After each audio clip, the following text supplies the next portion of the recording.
ان اللہ کان علی کل شیء شہیدا، یقیناً اللہ تعالیٰ ہر چیز پر گواہ ہے۔ اب آئی ہے وہ آیت اصل میں کانٹے دار آیت جو ہے، جو عورتوں کے حلق سے بہت مشکل سے اترتی ہے، کانٹا بن کر اٹک جاتی ہے۔ الرجال قوامون علی النساء، یہ تمہید تھی ساری، ایک سورہ بقرہ میں تمہید آ چکی تھی، علیہن لہن مثل الذی علیہن بالمعروف وللرجال علیہن درجہ، یہ کہہ کے بات چھوڑ دی۔ آگے آئے لا تتمنوا ما فضل اللہ بعضهم علی بعض، اور مزید اس کے لیے ذہنی جو ہے تیاری کر دی۔ اب آ رہی ہے وہ چیز جو چبھنے والی چیز ہے۔ الرجال قوامون علی النساء، مرد عورتوں پر حاکم ہے۔ یہ میں ترجمہ زور دے کر رہا ہوں۔ یہ قامہ جو ہے، قامہ جب علا کے ساتھ آئے گا تو کچھ اور معنی ہوں گے، قامہ بے کے ساتھ آئے گا کچھ اور معنی ہوں گے۔ قامہ بے کسی شے کو قائم کرنا، کونوا قوامین بالقسط، اسی سورہ مبارکہ میں یہ آیت آ جائے گی، کونوا قوامین بالقسط، عدل کو قائم کرنے والے بن کر کھڑے ہو جاؤ۔ قامہ علا، کسی کے اوپر، سر پر مسلط ہونا، یہ ہے گویا کہ ایک درجہ حاکمیت ہے۔ گھر کے ادارے میں حاکم ہونے کی حیثیت مرد کو حاصل ہے۔ سربراہ خاندان جو ہے وہ مرد ہے، عورت نہیں ہے۔ عورت کو بہرحال اس کے ساتھ ایک وزیر کی حیثیت سے کام کرنا ہے، یہ ہے اس کا اصل رول۔ اسی لیے میں بیان کر چکا ہوں کہ وہ جو نسیان کا معاملہ تھا، اللہ تعالیٰ نے اس کے اندر چونکہ یہ سیکنڈ رول پلے کرنا ہے اسے یقیناً اس کے جذبات کو تو زیادہ ٹھیس پہنچنے کا امکان رہے گا۔ آدمی کو ہر انسان، مرد بھی چاہتا ہے میری بات چلے، عورت چاہتی ہے میری بات چلے۔ اب آخر کار کس کی بات چلے گی؟ یا تو دونوں کسی طریقے سے کسی مسئلے میں متفق ہو جائیں، اور عورت جو ہے بیوی اپنے شوہر کو دلیل سے، اپیل سے جس طرح قائل کر لے تو معاملہ ٹھیک ہو گیا۔ اب اگر نہیں ہو رہا معاملہ تو اب کس کی رائے چلے گی؟ مرد کی رائے چلے گی۔ تو کس کو اس سے ایک صدمہ پہنچے گا؟ عورت کو پہنچے گا۔ لیکن اس صدمے کا ہی جو ہے انفلوئنس، اس کو کم کرنے کے لیے سیفٹی والو، نسیان کا مادہ اللہ تعالیٰ نے عورت میں زیادہ رکھ دیا۔ اسی لیے پھر اس قانون شہادت کے اندر ایک مرد کی جگہ 2 عورتوں کو وہاں پر اس کا نصاب رکھا گیا۔ الرجال قوامون علی النساء بما فضل اللہ بعضهم علی بعض۔ اب یہ دوسری بات ہے کہ اگر وہ شوہر حاکم ہو کر ظلم کرتا ہے، ان کے حق ادا نہیں کرتا ہے، تو اللہ کے یہاں بڑی سخت پکڑ ہوگی۔ یہ تو دوسری بات ہے بالکل۔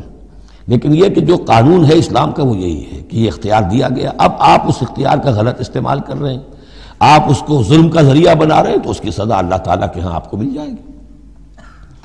بما فضل اللہ بعضهم علی بعض، بسبب اس فضیلت کے جو اللہ نے بعض کو بعض پر دی ہے، وبما انفقوا من اموالہم، اور بسبب اس کے کہ جو وہ خرچ کرتے ہیں اپنے مال۔ اب دیکھیے یہ خرچ کرنے کا معاملہ اسلام میں شادی سے شروع ہو گیا۔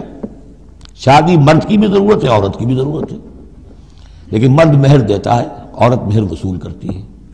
تو جو خرچ کرنے والا ہے اب اس کی ایک حیثیت دوسری ہو گئی۔ پھر گھر میں اس کا نان نفقہ پورا جو ہے، اس کا خرچہ، اس کی ذمہ داری، اس کو سپورٹ کرنا شوہر کے اوپر ہے، تو اب وہ مال خرچ کر رہے ہیں۔ بما انفقوا من اموالہم، فالصالحات، تو نیک بیویاں کون ہیں؟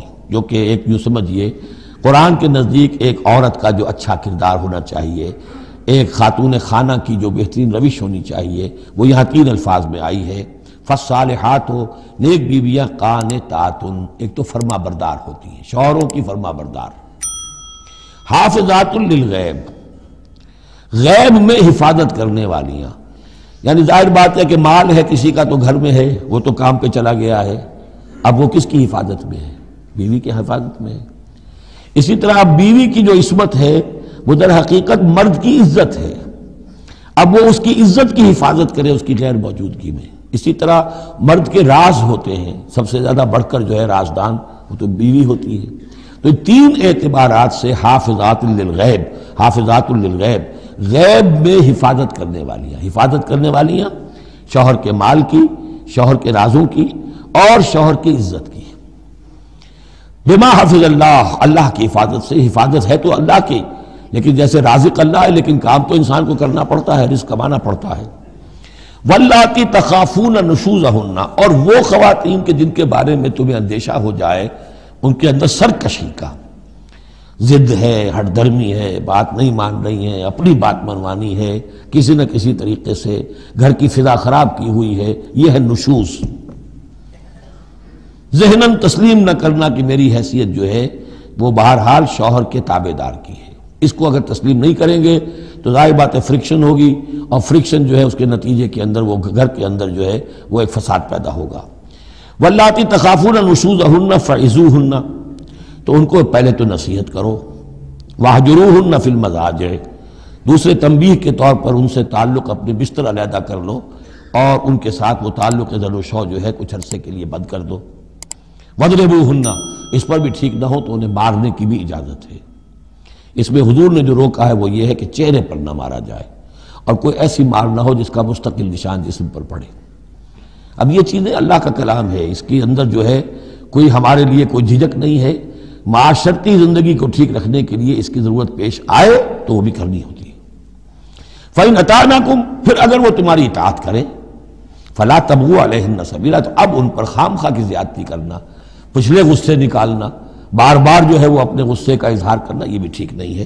ان اللہ کان علیٰ کبیرہ، یقیناً اللہ تعالیٰ بہت بلند ہے، بہت بڑا ہے۔